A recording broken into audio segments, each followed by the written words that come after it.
quick as this. We We are live. Well, good evening, Maple Leaf fans everywhere. If you're watching, We have wisely scheduled this live so that you can be watching the Leaf game and bopping back and forth over here at the same time. picture within picture. Who would want to do that? Exactly. So if you are here this evening, it is because you are here to find out how to scale your profit in order to fix your business model. Look at this interesting things popping up. I need to repost this to LinkedIn if we want this to show up. And I do. So let's see if we can bring LinkedIn back into the mix here.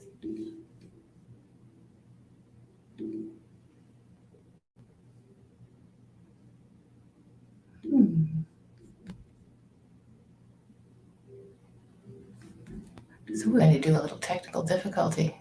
Isn't that fun?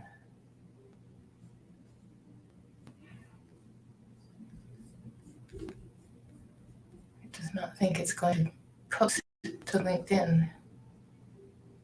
Oh, and we're back. Look at that. So restarting, fix the glitch. We love technology as much as the next person who hates technology. Welcome to 4% Television. I'm Cher Cunningham. I'm the coach. I'm Jim Pillow. I'm the consultant. And tonight we are talking to those small businesses who are poised to grow, to tell you don't grow your business. Not yet. Because in order to grow your business, you need to ensure that your business model is optimized. And many people don't know what a business model is. We are going to dive into that. It's about looking at how you've been doing business for the last few years and then becoming incredibly intentional about it so that you become profitable, scale your profit. Then we'll talk about how to scale your business in a multi-step program. Today, we just want to talk to you about your business model. Exactly. So we got some slides. We're going to feel so organized. If you watched us on YouTube in the past, we typically are flying without slides. And this will also show up on YouTube. So if you're watching this after the Leafs game tomorrow and seeing it on YouTube, we'll also like to hear from you from there. So let's add the slides to the stream. And so if you're seeing the slide, you're in the right place. Scale your profit by optimizing your business model. And I'm going to hope that I can figure out how to make StreamYard show these slides appropriately. I can. Good job. Let's see if there's any animations in it. It's all new, all new. So who are we at Podium Prosperity Group? Well, we are people who are living what we're teaching, small businesses just like you. We really serve clients who are between 5 and 19 employees who have found their inch of excellence or could find their 1 inch of excellence and thereby position themselves more powerfully in the marketplace and serve their clients with more power, more results.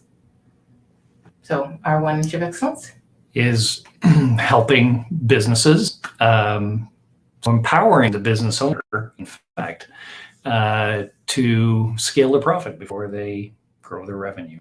And so the business owner is you. We talk to you as the CEO of your business, because when you embrace that role, then you can start doing the business development that turns your business from self-employed with helpers into something that's bigger than you, which is the point at which it actually starts to pay off.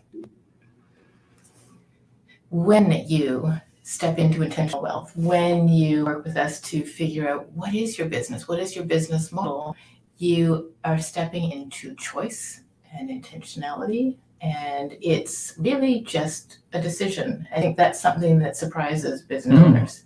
I think sometimes you describe that as, business not consuming you or the business not driving you. You should be driving the business. You want to be driving the business. That's certainly why you started your business. And after a few years in business, which is usually when we meet you, you can feel like things have happened to you a great deal. Right? That first year of business, you are hoping, you're testing some things out. You figure, I can do something really well, and I do it differently than other people. I should bring this to the market. And it's exciting. It's very exciting It's exciting. because Be your own boss. yeah. And even though if you're a few years into business, that sounds like a cruel joke, it isn't. There are some growth challenges that happen to a business as they're going along. And that first year, you're learning, you're using your own cash to finance yourself, you're struggling to start to get noticed. And you get into that second year of business, and maybe you've got a helper, maybe you've got someone helping with your bookkeeping at the very least. And you're growing that business by serving anyone who values you. And you have to, right? You have to eat, you have to, Put food on the table. and you may end up serving a bunch of people that aren't exactly the way you wanted to, right? Who still value your services, and it feels good to serve those people, but those people are not serving your business. Oh, I like how you put that. Exactly.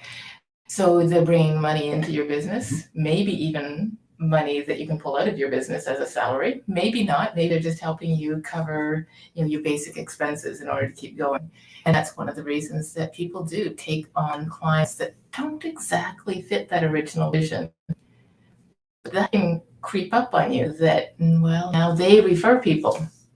It's so common, and in fact, it's an almost, unless you have an external source of capital, right? Unless you can find money somewhere else to put food on your table while you're building your business, it is extraordinarily common to serve clients that down the road won't fit the business model that you're actually wanting to pursue. The challenge is adapting your business model, adapting why you started your business in the first place to fit the clients that really you didn't really want as long-term clients anyway. And that's where people start to run into problems. They adapt their business model or lose their business model in the necessary getting food on the table kind of thing. Where that gets really challenging after a couple of years is you really value those people for supporting you. You have a bit of loyalty to them, and you can fall into that feeling of, well, this is what I am now. This is my new reality. And so we want to shake that up a little bit tonight and help you see that although it's your current reality, reality can change on a dime. And I think post-pandemic, a lot of us really get that word pivot. Even though it was way overused, it was an essential word. It was an essential task during the pandemic. And it's actually something that there are a few points during your business that there are pivots that need to happen. Right? If you get used to the idea of trying to fix things, we have a client who just wants everything fixed. And he's like, when are we going to be done? When are we going to be done? And of course, never. Right? Until you close your business. Absolutely. It's an ongoing process. An infinite game, I think. Yes. Simon Sinek would tell says. you that. So when you have been in business for a few years, though, and you're going through all those challenges, it can get a little bit uncomfortable. And the way forward isn't to do more of what you're doing. It's not work harder. It's not hustle. It's not 10x anything. It's take a moment, step back and say, what's going right? And start eliminating those things that are not. Using some tools that let you see your business, get you out of the weeds, and get you back into intention. From this place, being able to choose your customers, you actually can. And that's one of the first paradigm shifts that our clients often have, is they have this ongoing referral network and they don't know how to get out of it. And then you get to focus. You can work smarter instead of harder. And in fact, when you're working smarter, you actually recapture time. You're working less, you're working more efficiently. And so there's huge, huge power in this to then dominate your market so that marketing and sales becomes really easy too. And I think that the working smarter idea has become cliched, and people find it almost offensive because, hey, I'm working as smart as I can. And why would you tell me that? The smarter part of that is not doing the work in the business. It's stepping back and intentionally designing the business you want to have. That's the smart part. It's not the work that you're doing. It's the thought you put into what the business is. I was privileged to speak at an event that Laura Vaughn from Carries 3 was hosting, and she said in her introduction, I'd like to just share, she is a master of telling you things that you don't want to hear. And she said, the biggest one that I didn't want to hear that I just love is, you know that thing you're really great at doing? Stop it. Stop doing that work in your business. And that's part of that working smarter, is being able to step out of your business and work on it instead of just in it. That's so true. If you want to build a business, and we have ways of talking to you about that. One of the ways we describe that is you want something that's separate from you. So a successful business that is an asset to you, a financial asset to you, is separate from you. So we have a couple of ways of talking to people about actually implementing working smarter, right? Creating that separation between you and your business.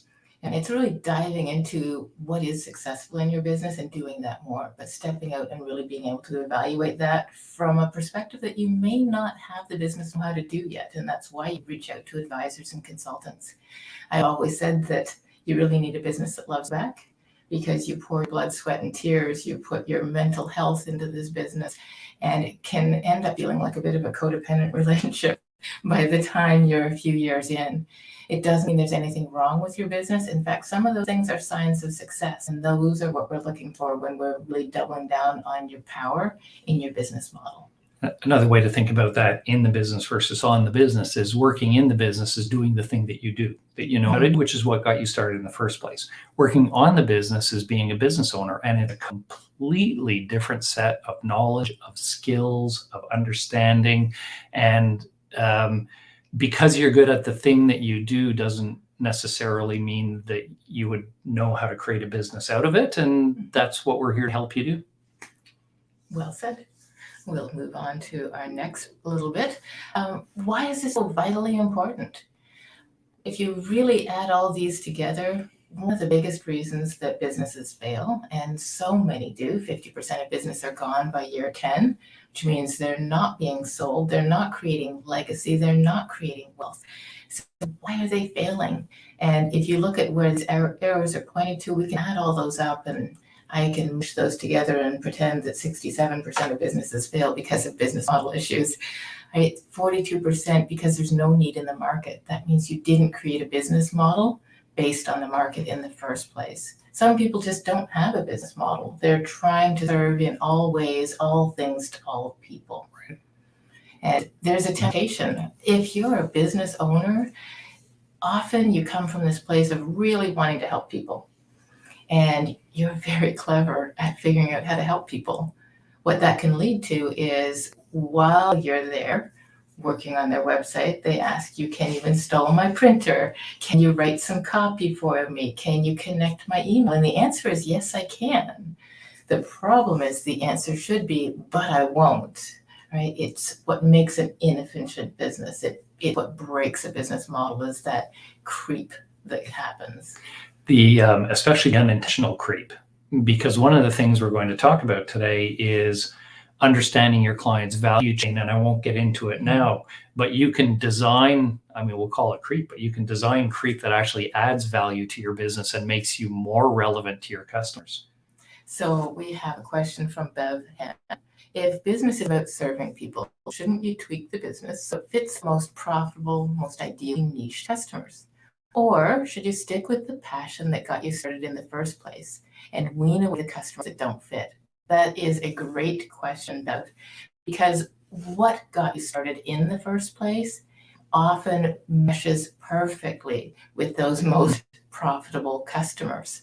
And it's often a really delightful surprise that what you really wanted to do, and that's often what we discover in our business model evolution sessions, is what you really want to do, that vision, that passion you had in the first place, is actually where the profit in your business is when you empower it with the financial know-how and the business know-how that build it out. When you started your business, you didn't have that business know-how yet, and so you worked towards it but weren't sure how to leverage it yet. being able to step back and look at those clients.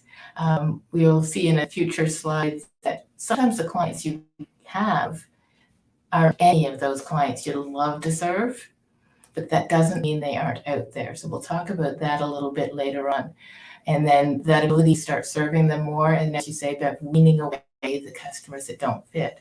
That can be a little bit painful. It's a bit of a paradigm shift again, to be able to step back and say, these aren't my clients anymore.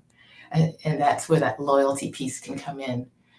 Having that ability to say, and they don't fit my business model anymore, and know what to do with them, allows you that freedom that is really why you started the business in the first place. So that's a great question, and they're not mutually exclusive. So you could have an and there. And now I know how to show my question.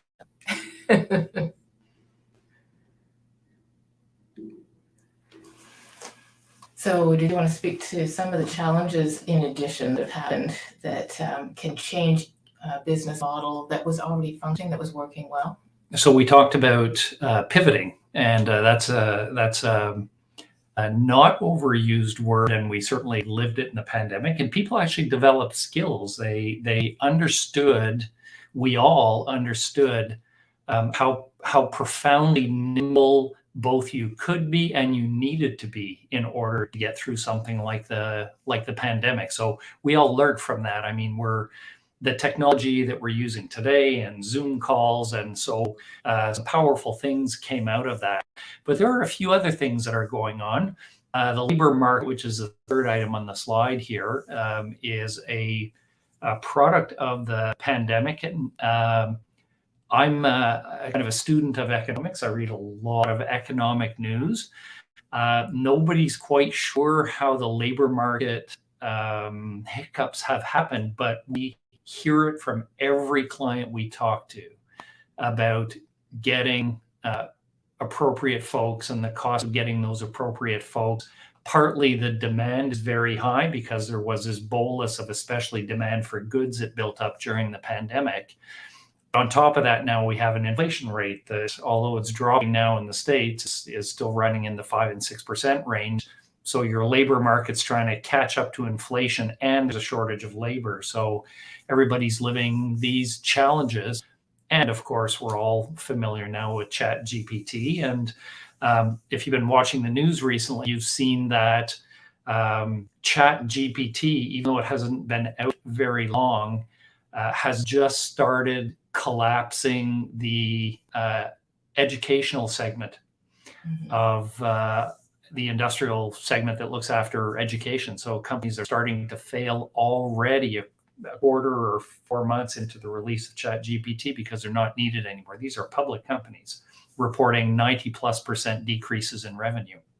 Wow, stunning. Yeah. And so your ability to pivot is necessary always. Your ability to be able to respond to what's going on and not bury your head in the sand. And I think it's important to just know what the tools are to be able to do that, because I think people feel helpless when they don't know the tools. Right. So do your prices reflect inflation? Are you nimbly adapting your business model, pivoting to the circumstances that are around you, things that we learned during the pandemic? Have you created your culture in a way that attracts the people that you want to attract? Is your compensation model reasonable for the people that you want to attract? Are the things that you can do that are not monetary to attract and retain the people that you want to have? And do you have an eye on technology and how it can benefit you? Every time there's a big technological change, there's opportunity. And to think about things like AI as an opportunity to harness for your business. Right. One of our clients, when he doesn't like typing, he's a construction guy, and he would much rather have a conversation. So now when he has something to type, he opens up ChatGPT, puts in 3 bullet points that he wants, and has to write a full professional letter for him, copies and pastes, and it takes him about 20 seconds instead of the half hour he would have labored over it in the past. And our own sales VP is using ChatGPT to develop sales scripts. Powerful editing, tool. but it's a great start. It's a lot easier to edit than to start from a blank Yes. page too. Many of us don't love to write. But I love that positive attitude about it too. Knowing what you can control allows you to focus on those things instead of what you can't control.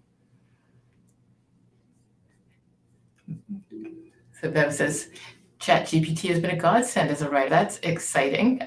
Cutting your research time in half, right? So that is you leveraging something instead of sitting in fear with it. Hugely powerful to say, how is it possible that maybe this has happened for me? Mm-hmm. Love it. So one of the things that we teach people, often the questions that people have when they come in is they will say, I was doing fine and now things have gone sideways and I just don't know what I'm missing. I don't know what's wrong. What they don't realize is it's supposed to look like this. The journey of building a business has ups and downs. And you can go back and forth through the downs and ups before you get out the other side if you don't get the help you need to be more strategic. But often those signs of struggle and failing are actually signs of success because you have to go through what we call the doldrums. And this is a term that Jim introduced to this metaphor of growth. I'm going to share a little bit about this piece. Yes, with the permission of the sailors in the audience tonight. It's a term taken from sailing, particularly problematic back in the days of the trade by ships. So at the equator, where the northern trade winds and the southern trade winds basically nullify each other, ships used to get stuck. So there was just no wind, and they would bake under the equatorial sun for however long it took for a storm to come up or a wind to catch, or for them to drift out of these doldrums. So it's a place of stasis, a very uncomfortable place of stasis, because you could run out of food and you're baking under the hot sun. So we've picked that up, and Cher's comment is that the journey that you go through as a business to build a business is absolutely common amongst all businesses. Everybody goes through this. You spend different times and different points of the journey.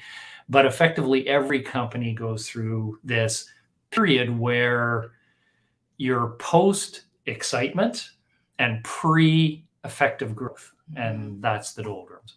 And so as you have built this business that's bigger than you can feel kind of stuck. Or you can feel incredibly stuck. Often I will ask a client, do you feel like you're starting to burn out? Because I know they're already burnt out. Right? This is a very painful place. You can't stay here. You have to go backward or you need to go forward. You can't stay in the doldrums.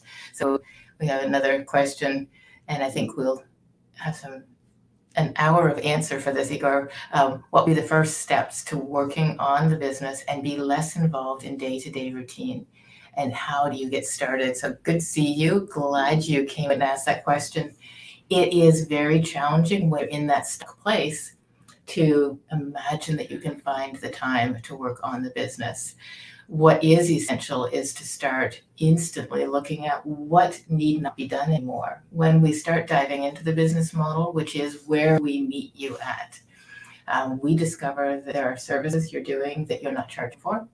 There are things that you are doing in the back end that are completely unnecessary, and that there are products and services that are inefficient, undervalued, underpriced, and you're working with clients that are requiring rework, which is a very dirty 6-letter word. Right. Rework is the bane of the construction world, but many places, those complaints and criticisms, the things that take time out of being productive are also your source for finding time to be able to work on the business and become more intentional. A couple of years back, I merged my business with Podium Prosperity Group because I recognized that I could help people become very strategic. But without the financial modeling that Jim brings to the table, it's hard to know how to be that strategic for certain evidence-based, data-driven decision-making as you refine your business model is really quite essential. And to maybe even chunk that up, Igor, we tackle this, and I think I think it would be true, of anybody you wanted to work with.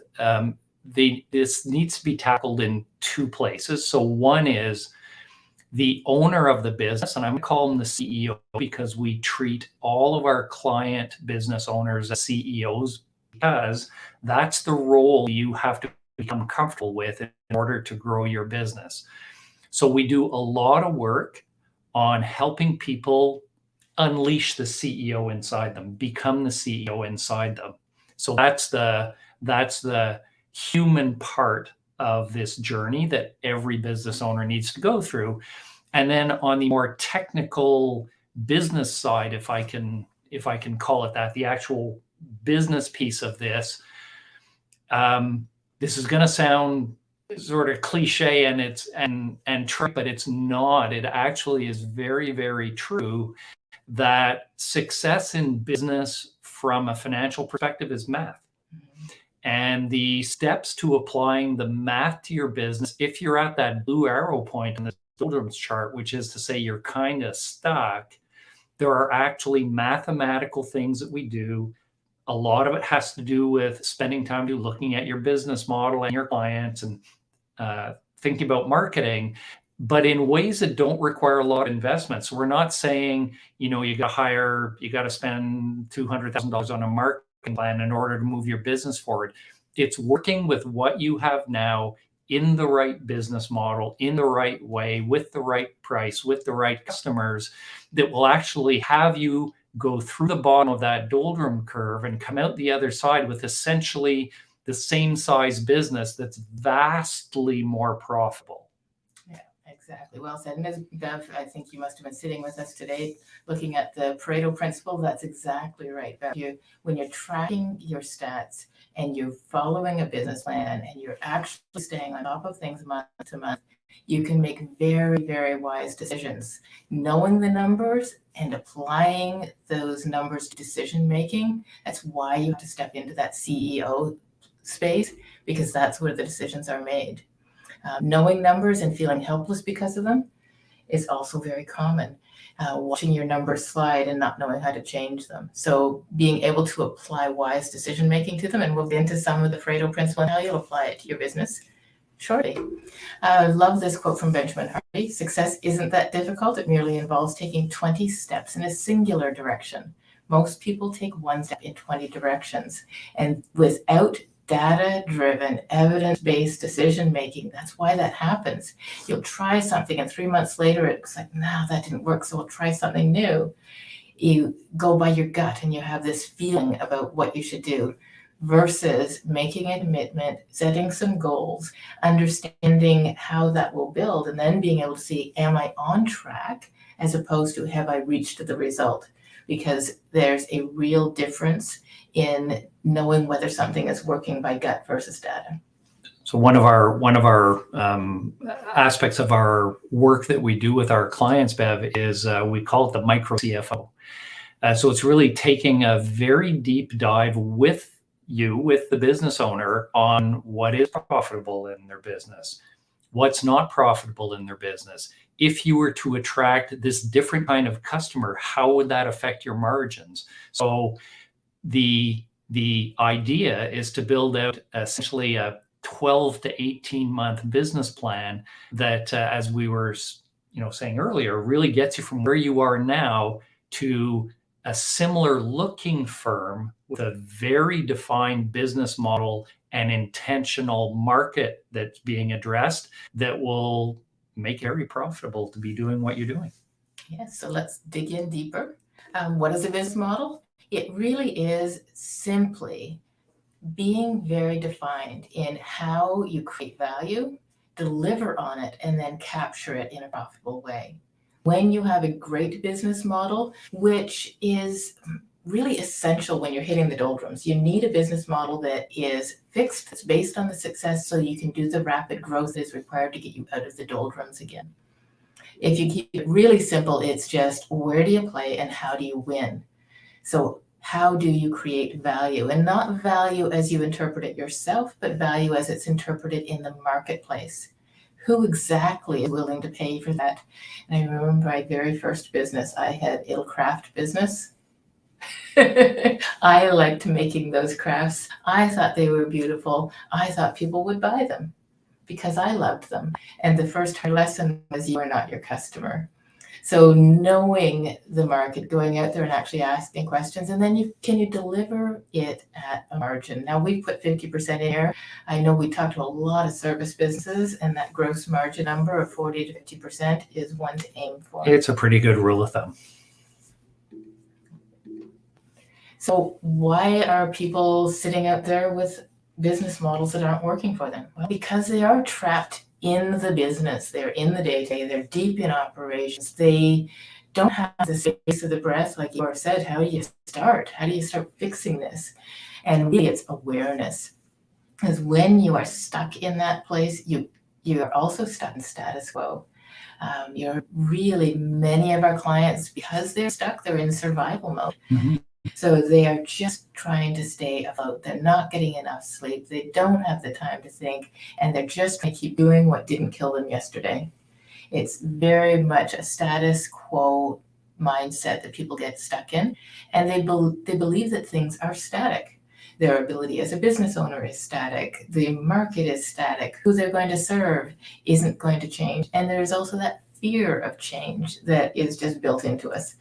The red berries taste disgusting, but they didn't kill me, so I'm going to keep eating them. Will it get worse if I make a change? Right. I mean, that's a very terrible place to be. Mm-hmm. Yeah. And so when you're trapped in this place where you're very busy, you don't have processes yet, which isn't necessarily a bad thing because you don't want to systemize stuff that is digging you deeper and deeper into a hole. Most businesses don't have a business plan. They're sitting in tactics. We have a client who thought they had a marketing plan, but they actually have a social media strategy, which is a very tactical place to be. It can absorb so much of your time.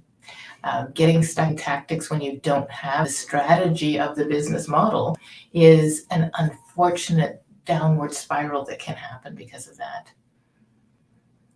Also, that lack of financial know-how, that really traps people. It can get them stuck because they don't know how to get that information. And even if you're talking to your accountant or your bookkeeper, that's not going to necessarily help with this. It's one of the misunderstandings that people have. So your accountant's a super valuable person in your business, and they help you file your tax returns and do your compliance. And your bookkeeper is actually critical to your business.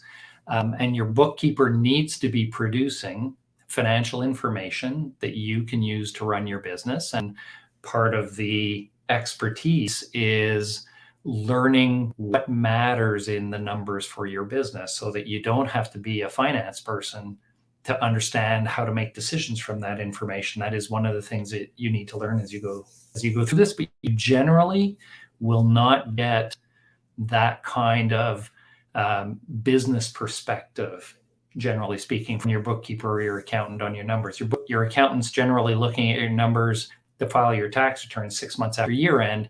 You need to be making decisions this month for this month.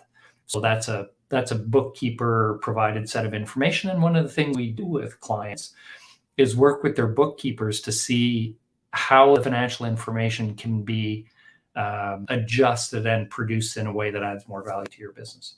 And there's a temptation to think of a bookkeeper as just someone who unpacks the shoebox.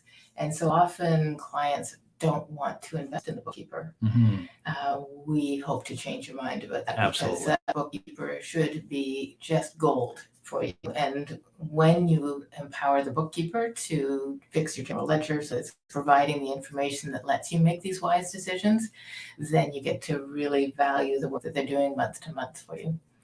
So some of the other things that get in the way of seeing the ability to change your business model, having that loyalty that I talked about, where you're loyal to your neighbor's brother's kid who you have working for you, and you have that first client who still sends you all those referrals that you probably shouldn't be asking for.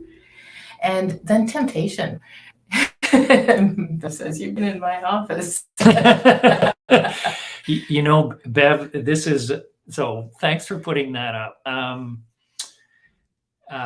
In the very best sense of this, every business is unique but everyone is on the same business journey.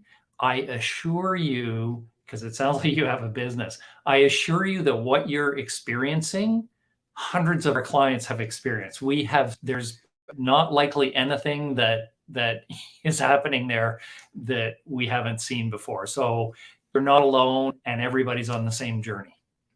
Absolutely. And I think that was a perfect little time to interject that, right? This is not unusual. This No. is so common, right? You sometimes sit alone, beating yourself up, struggling with imposter syndrome, going, why am I not like the smart business people out there? And they're all thinking the same thing, Yeah. pointing fingers out from themselves. The other thing is temptation, right? When you can't make wise decisions because you don't have the data and you aren't able to interpret it, bigger clients are very tempting. Or doing something extra for a client because it feels like extra money, because you haven't really calculated in the cost of doing that. So all of these can get in the way. As we look at those trees, we realize we can't see the forest. And if you look at this beautiful forest closely, you'll see there's this beautiful, well-paved road going through the forest. And if you are stuck looking at the trees, you may never find that road. And it didn't fade. Underneath of that beautiful road was this gorgeous business model that we'll get to in just a moment. Because when you can see the forest, when you know your business model, even if it's not perfect, everything becomes a source of leverage. Everything that you can measure, you can fix, you can change, you can adjust. And we'll see this is probably not going to show up either because this is a lovely embedded video that did not come up. We'll send that to you in the link. Leverage is very powerful because a little bit of pressure on things that can be leveraged create exponential results. We're going to talk to you at the end of this, if you stay around, about the summit that we provide that gives people the roadmap to going through the doldrums and out the other side, unlocking your multi-million-dollar potential. Each of those pieces in there are very vital that allow you more certainty, allow you more control over what you can do. So that ability to understand how powerful leverage is, we demonstrate that in the summit where we tweak things 3% here and 10% there, and the result is an 800% increase in profit. And profit is the point. We'll talk a little bit more about profit in a moment. But if you're sacrificing your free time, your health, your sleep for a business and it's not profitable, you need to fix it or exit. You would be making more money as an employee and living a better life. The only reason that we sacrifice like this, beyond the fact that we love it, is because we are building intentionally to create profit in the end that can then be transformed into wealth. So understanding that your business really can pay off, whatever level you decide to take it to, puts the power back in your hands. And just quickly back to the levers are common. They're not specifically unique to your business, and they're not hard to apply. At our last summit, we had a very interesting question asked in the audience that one of the clients said, well, that's all well and good, but I don't is that real? Can you actually do that in real life? And the answer is absolutely you can. There's no magic to implementing these levers in your business as long as you're adopting the CEO mindset. And we help that too. So you have to be in the mindset of building a business that is separate from you. And if you have that in your mind, then you can apply these levers and move your business through the doldrums and into a growth model. Absolutely. So this is a business model diagram. I love this diagram for a bunch of reasons. First of all, you'll see that who you serve is at the center of this triangle, but everything you create in how you serve and what you do and why you do it comes from you. The customer is sometimes right. And you need to understand that you can be discerning about that and that you get to decide what your business is. The why comes from you, the impact that you want to have. And that includes profit, right? Air and cash, Zig Ziglar said, money isn't the only thing, but it's right up there with air because need it to live. So your why includes both impact and profit. And I know in the past, I would often, when I was working with solopreneurs, I would work with alternative healthcare providers, and they would feel called to do what they're doing. And I do myself feel called to do what I do because I burned Me out too. the business in the past, and I don't want anybody else to do that. But what they were missing was the flow of energy that is money.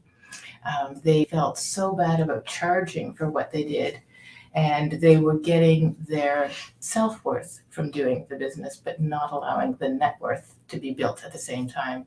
So your why absolutely is impact, and it's also profit and legacy and lifestyle. The how gets you up into how are you going to deliver what you have. This is operationalizing, sitting yourself in the market so that you can deliver what it is that you focus in on. And focus being the operative word. After a few years in business, you really want to understand where your excellence, where your greatest value, the greatest joy exists within your business, eliminating all the cringe clients and the programs and solutions that really aren't in your wheelhouse, so that your business stands out as the obvious no-brainer choice for people to come and work with. So if we dive a little bit further into how do you figure out the what? How do you actually step back and with a business owner's eyes, choose what you're going to do? So it starts with knowing the value chain, and I'm going to get you to share a little bit about this. It's not going to build like my beautiful PowerPoint did, but there it is. I love this way of thinking about what it is that you do in the context of what your clients want. So it's imperative in business that you meet a client need with excellence, but you don't meet all client needs because you can't do that with excellence.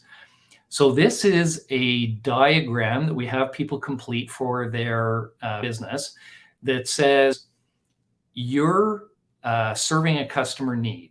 And that customer's idea of what you do, or what you do, is likely part of the solution that a client is looking for. And a good example of that is, for example, a kitchen.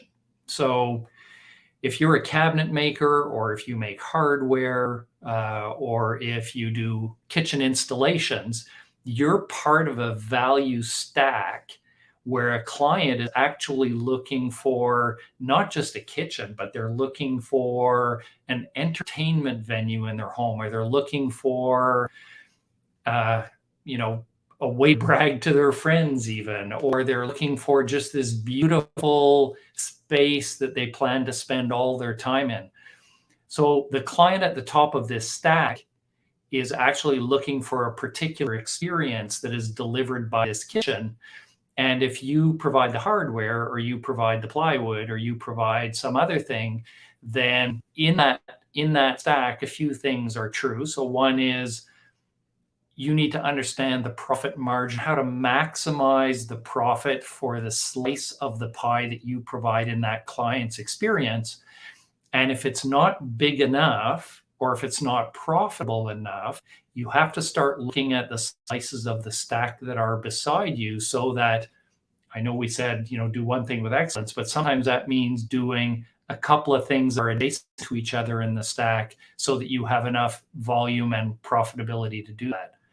The other really interesting thing about this kind of model, and if I can use the kitchen example some more, is that what clients value in kitchens, for example, is the design work. And everything below the design work, from their perspective, is essentially a commodity. So they value design, and everything else is a commodity. If you want to get the highest margin possible for your place in the value stack, you need to understand how the client, the end customer, views your place in the value stack, in the value chain, versus what how you see your place in the value chain. So it's a really, really powerful way to think about where you live in the client's mind as it relates to what it is that they're trying to purchase or acquire. And in the PowerPoint, if I were to click right now, it would say who owns the space in the client's mind. Exactly. Because even if you're incredibly talented, even if you're a craftsman, if you don't own that space, you can easily become commoditized. Even though very few of our clients are selling on price, Mhm. which means they should not allow themselves to be commoditized. They should be a market leader rather than someone who is settling and following. And Bev, yeah, you're singing my song. They're not buying a 1/4-inch drill. What they want is a 1/4-inch hole. Now, I think Home Depot took that even further, because as a woman watching a Home Depot commercial, I'm looking at the drill, I'm looking at that woman with the drill, and it's like I'm buying an empowered woman standing in the middle of my living room going, I'm going to fix some stuff. See how I cleaned that up, didn't curse. Yeah. That sense of empowerment that I can put up shelves, I can fix my things. What is it that I want? And that's why Home Depot typically would get my custom instead of Home Hardware, except in Midland, because I love Kevin in Midland because he's the most helpful person in the world. So from a marketing standpoint, absolutely. What are they actually buying? What's the transformation that they are looking for? Yep. And how do you represent that transformation in their mind? That is a goal of a small business who is not a Walmart or a liquidator, right? You need to hold that bigger piece of the transformation in order to build the business and be that market leader. So what you deliver comes from that space and understanding. Yay, Wonder Woman. Where did Wonder Woman come in? Oh, Mr. Yes, absolutely. Wonder Woman is also my power pose. Step into her, not just while fixing things around my house, but also while putting myself into a place of confidence. So what you deliver, you get to decide. And if you're in that place where you've been doing all things for all people, which I did as a web designer, taking a step back and having a look at what is it that you sell? Because when you look at this chart, instead of looking at a bell curve, looking at the Pareto curve is so valuable. That long tail of exhausting, efficient work is 80% of the potential services you could offer. But if you look at your client list, if you are selling a $100 service, there is a $400 service that would appeal 20% of those clients. And there is a $1,600 service that would appeal to 4% of those clients. So drilling down, if we can use the drill again, into what solutions do you have that are actually more profitable? What is it that you deliver that has the highest value in the client's mind? Is it the hardware on the drawers, or is it the kitchen? And if you sell hardware on drawers, how do you capture the fact that you are that front end of that kitchen? And there are ways to do it. I actually asked Jim a question at the beginning of the year that had come in. Someone said, oh, if I want to have a goal to create $1 million business this year, can I do it? And Jim said, sure, buy $1 million business. If I have a hardware business and I want to own that place in the client's mind, you need to break out of the box of I'm a hardware business and step into what can I be if I want to own that space in the mind. Do you want to say anything else to this chart? No, I in the upper left corner there, that's actually where we get our 4% model. Right. Sorry, upper right. That's where we get our 4% idea. Absolutely. Right. So if you aim on the 4%, you take that 80-20 rule, you take the 20%, apply the 80-20 rule to that again, and you end up with 4%. And when you can focus there, you are focusing in on excellence. You're focusing in on a place where you can really dominate the market. 4% of the work for 64% of the value. That sounds like a pretty good place to be. And even if you doubled how hard you worked, if you're 8% of the time and you're at more than 100% of where you were before, right? Realizing the truth of this, and it holds true across the board. I found interesting when I was on town council, I was looking at our roads and I'm chatting with our engineer, and 4% of our roads get 64% of our traffic, which means they get 64% of the maintenance cost as well because of roads.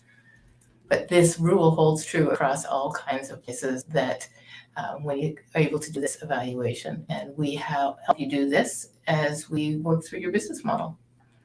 The other thing we really like to do is take those things that you do and say, turn them into a SKU, whether it's a service or a product, define it specifically. What is it and what is it not? And it's the what is it not that tends to get people down because you're so smart, you're so helpful, you can do the thing, and so you do. When you turn it into a SKU, you've put boundaries on it. And boundaries are one of the most magical things that I teach business owners, not just on SKUs, but when do you work and when don't you work? Who do you serve and who don't you serve? When do you answer the phone? When don't you? Setting boundaries is magical in your business. And setting up SKUs, we've done this with our business, and it is absolutely magical. It helps you really focus in. And it also gets out of the trap of believing in the idea that you need to go the extra mile, go above and beyond, exceed the customer's expectations. Because while that is a lovely thing to do, it should be hard-coded into your critical client process, not something that is a policy, but a procedure. So we in order to turn your excellent business model, so now you've gotten through the doldrum, you've fixed your profitability, you're actually creating cash flow from the business that you actually had when you arrived to start working with us, for example. In order to scale that business to a true sellable asset down the road, which most business people want to do that, what you do has to be replicatable.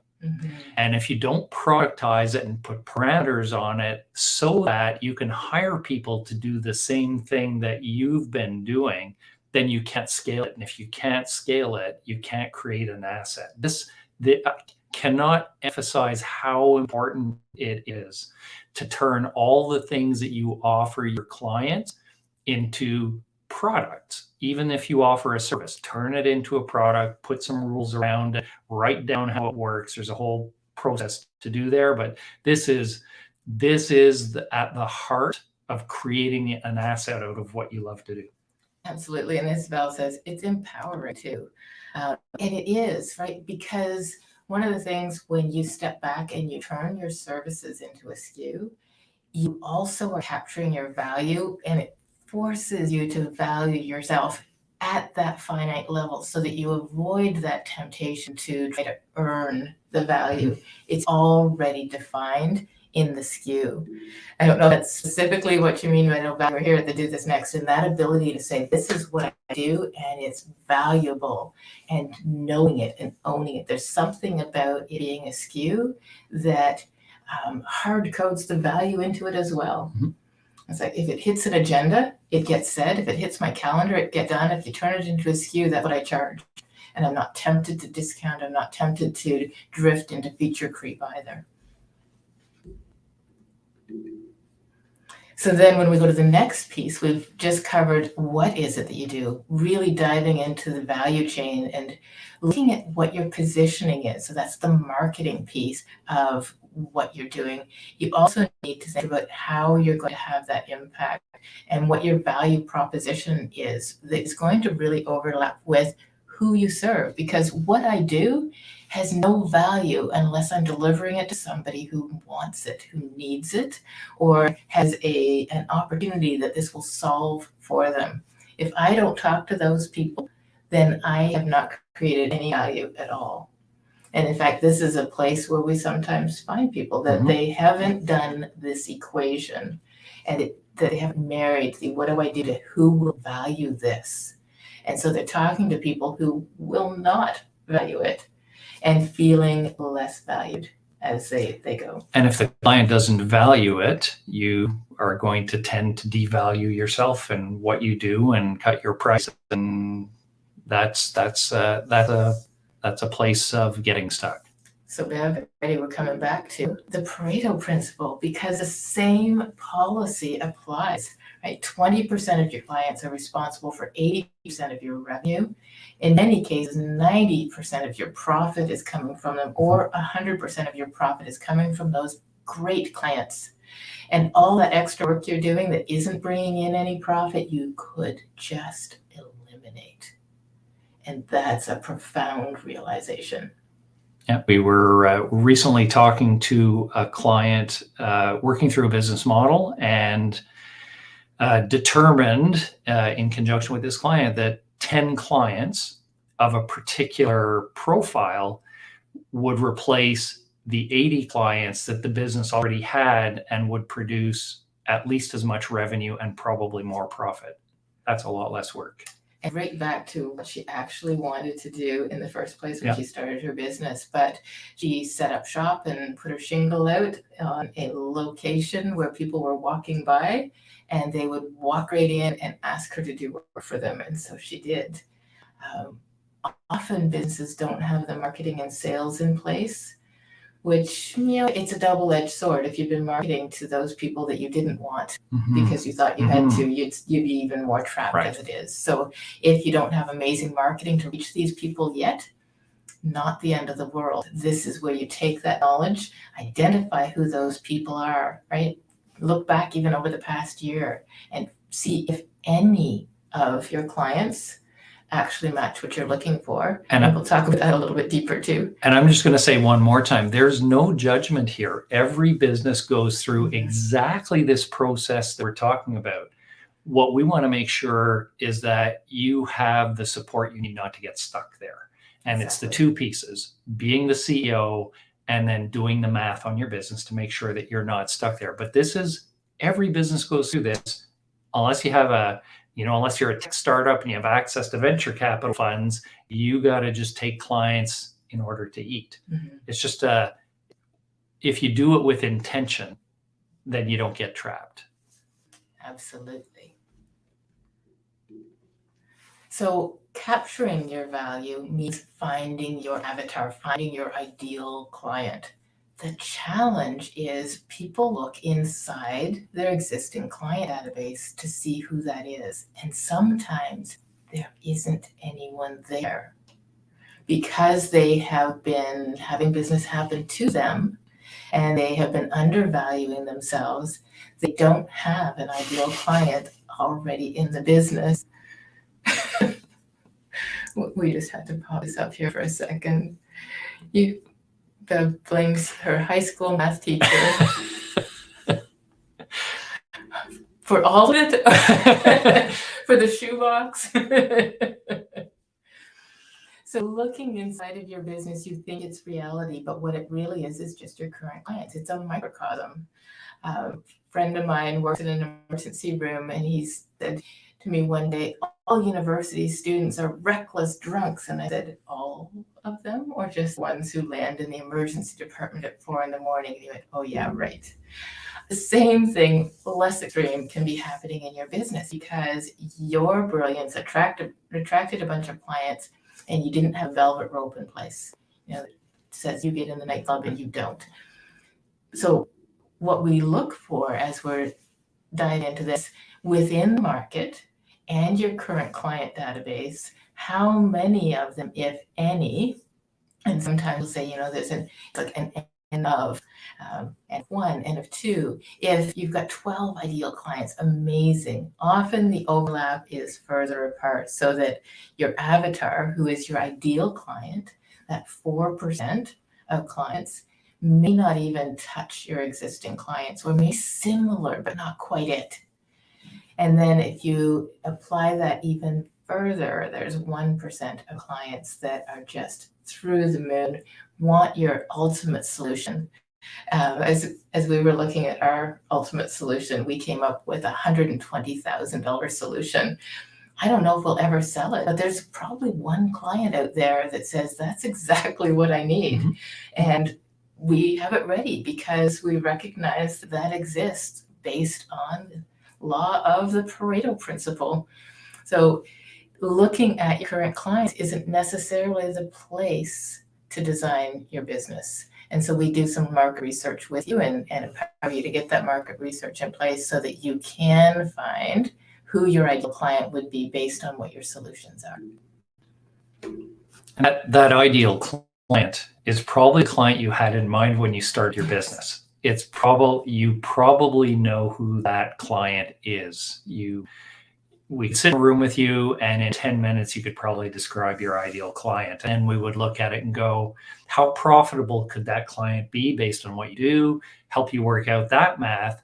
And then you need a transition plan to move from your current client base into your ideal client base. And that's all part of this process.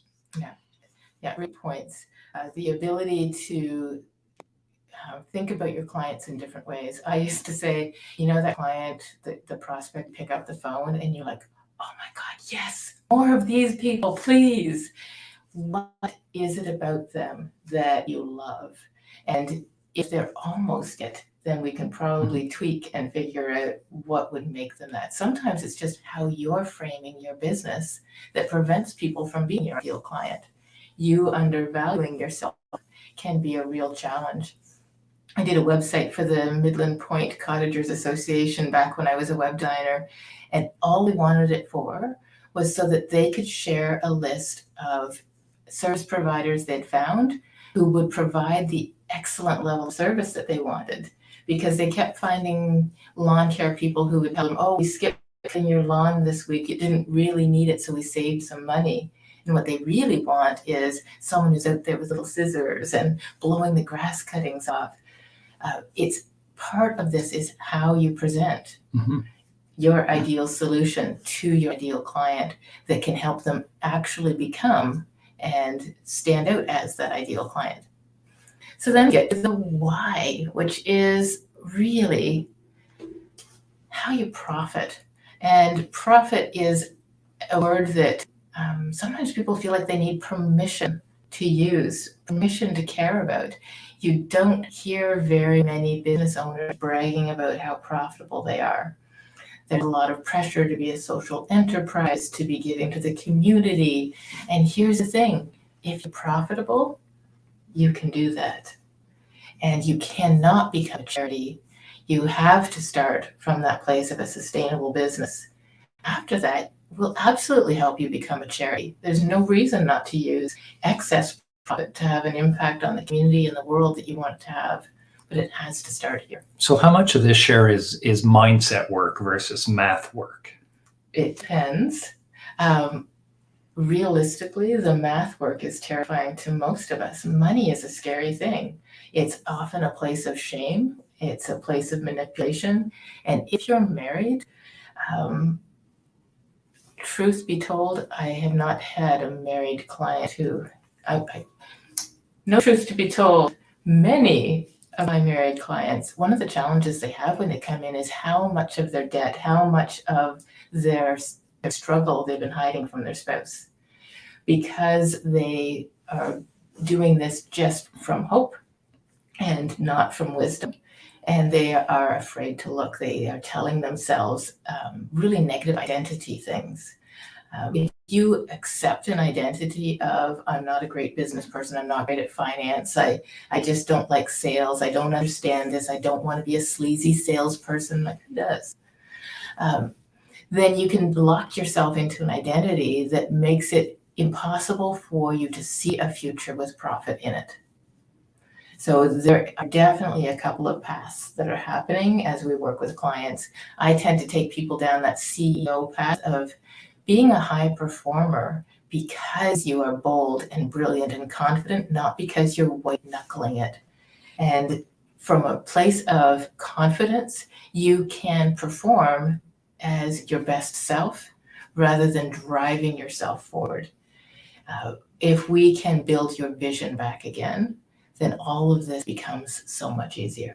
I sometimes think of this in the analogy that I think of when I look at this slide when we talk about profit first is, put your own oxygen mask on first, because you can't be of benefit to anyone else unless you're fully equipped. And profit equips you as a business to do all manner of legacy and community things.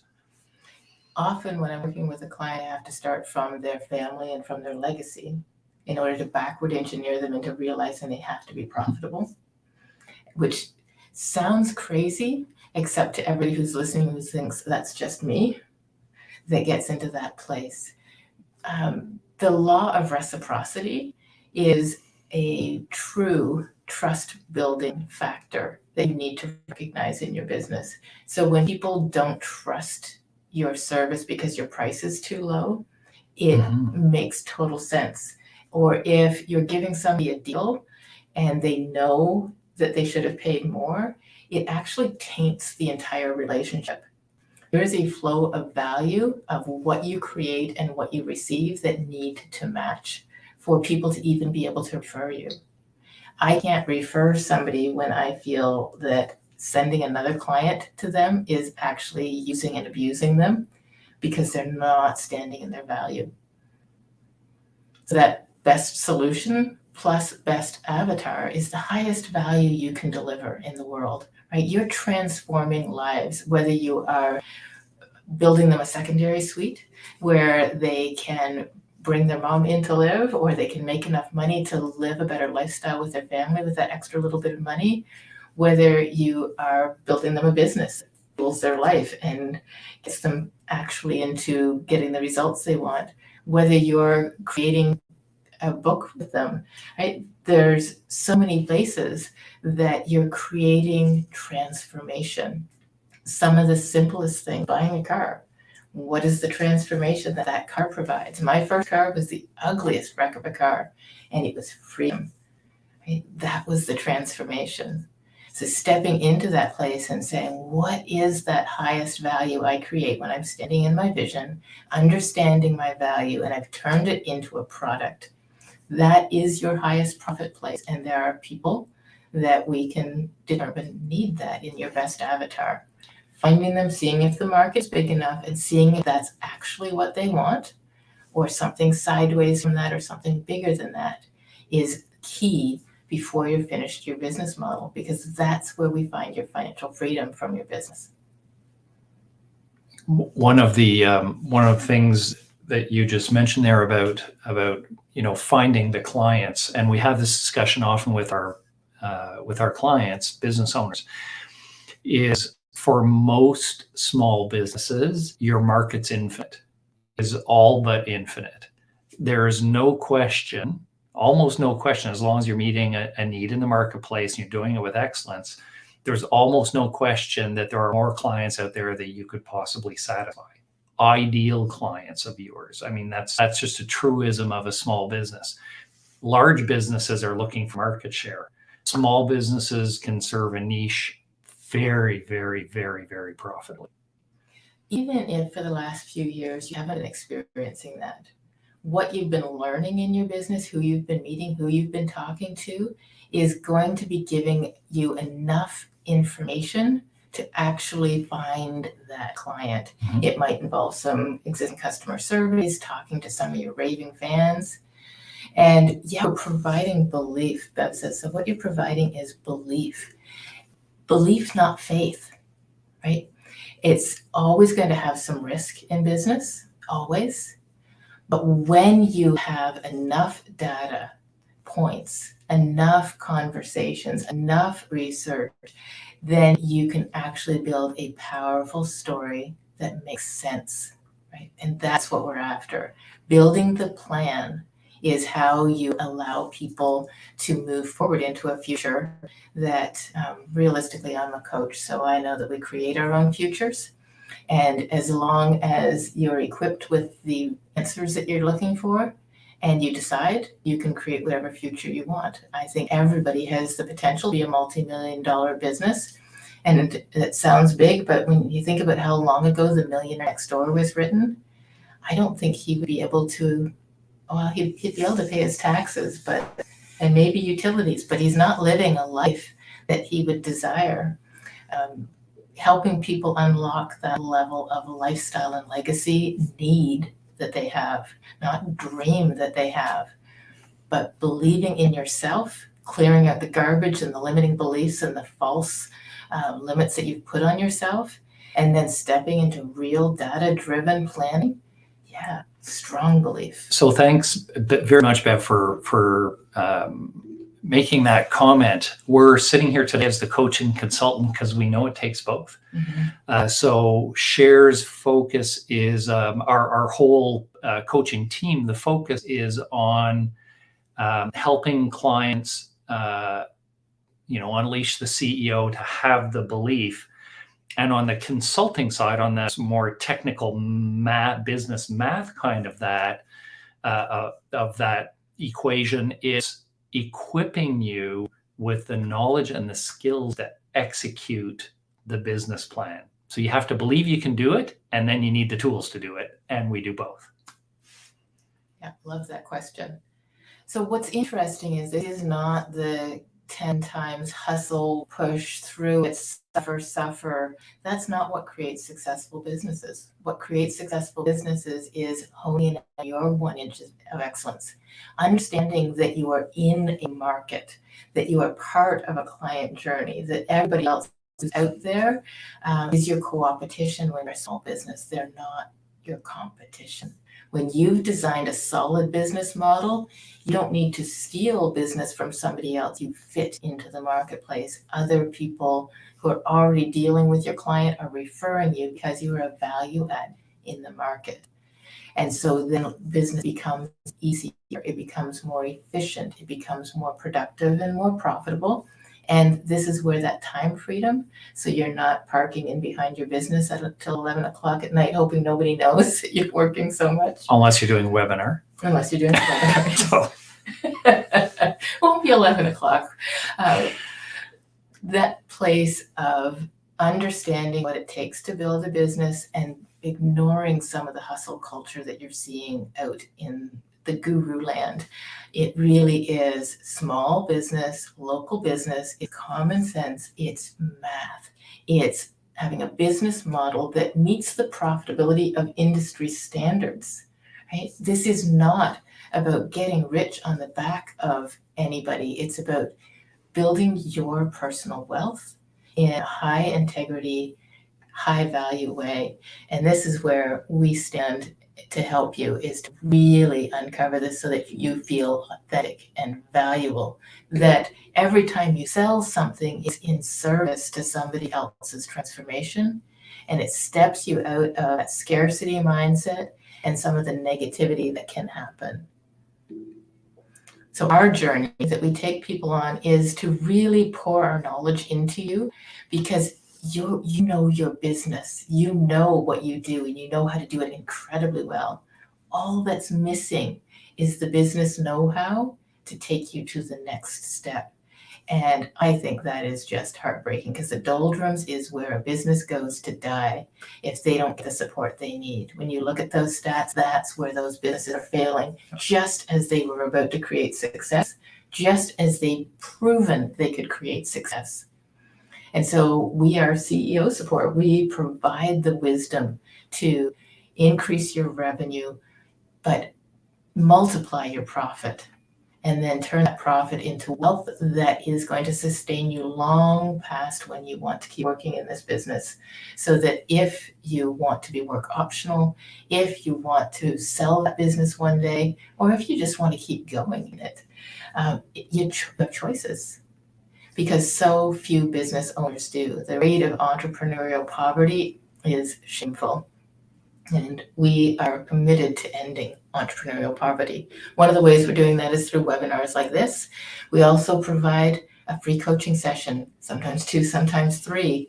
Sometimes those sessions are just to help people step back into their self-employment model that is profitable, because you can be profitable as a self-employed individual, very profitable. Absolutely. You can fuel your life that way.